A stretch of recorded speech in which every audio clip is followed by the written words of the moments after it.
me off. It turns the black one turns orange. You know, I don't know. I have to leave. I have to uh, mix hydrogen peroxide with shampoo.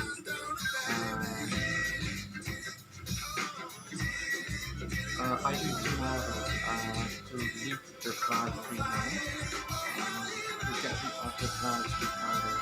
But for now, it's okay. But I don't do immediately to get rid of the dry treatment. Because I already wear conditioner. Use conditioner. Here you see the black color inside. The tiny out. It's not this side. Tiny out this side. And you can cover off the cover. And the rest not cover.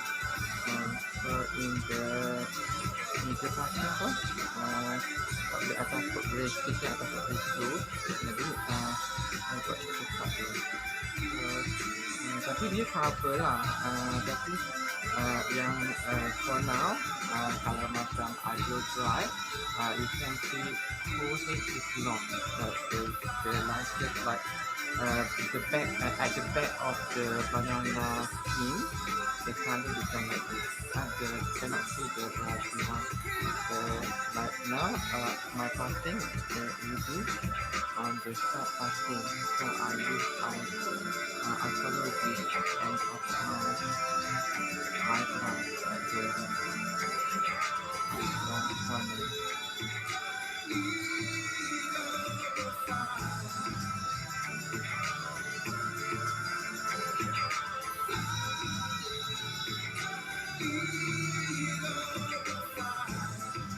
For the 5 o'clock news, receiving a transmission. The 5 o'clock news Track now, FM. and then I go to pray,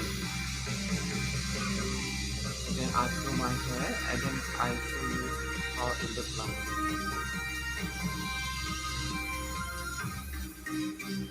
Salam Sejahtera.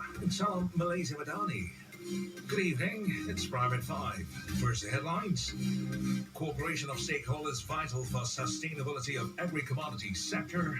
And telcos expected to provide internet facilities via satellite directly to devices by 2025. The yellow color not nice, the orange color not nice. The news info. Prime Minister Dato Sri Anwar Ibrahim today described Dato Sri Dr. Ahmad Samsuri Mokhtar's victory in the Kemalan parliamentary by-election of PRK last Saturday as something that may ease the country's political temperature. Well, he said this is due to Dato Sri Dr. Ahmad Samsuri's moderate image compared to the far more extreme attitude of the past leadership. The Premier also congratulated Dato Sri Dr. Ahmad Samsuri and hoped that the Terengganu Menteri Besar would also be able to carry out his additional duties as a new Member of Parliament well. A look at the latest flood situation in Kelantan. Now, the number of flood victims in Pasir Mas dropped to 5,802 people from 1,813 families as of 2 p.m. today, compared to 6,009 people from 1,952 families reported this morning.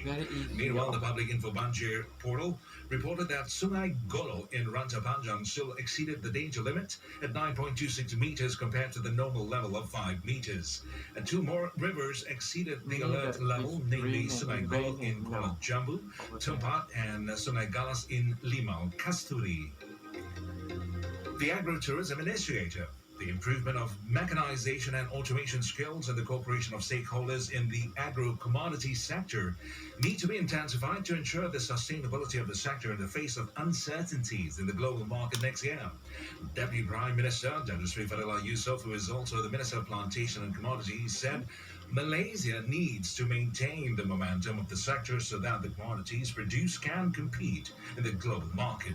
And he said this when officiating at the National Agri-Commodity Day celebration in Putrajaya. Telecommunication companies, or telcos, are expected to explore internet facilities through satellite to device mobile services so that it can be easily accessed everywhere, especially for areas that do not have internet access.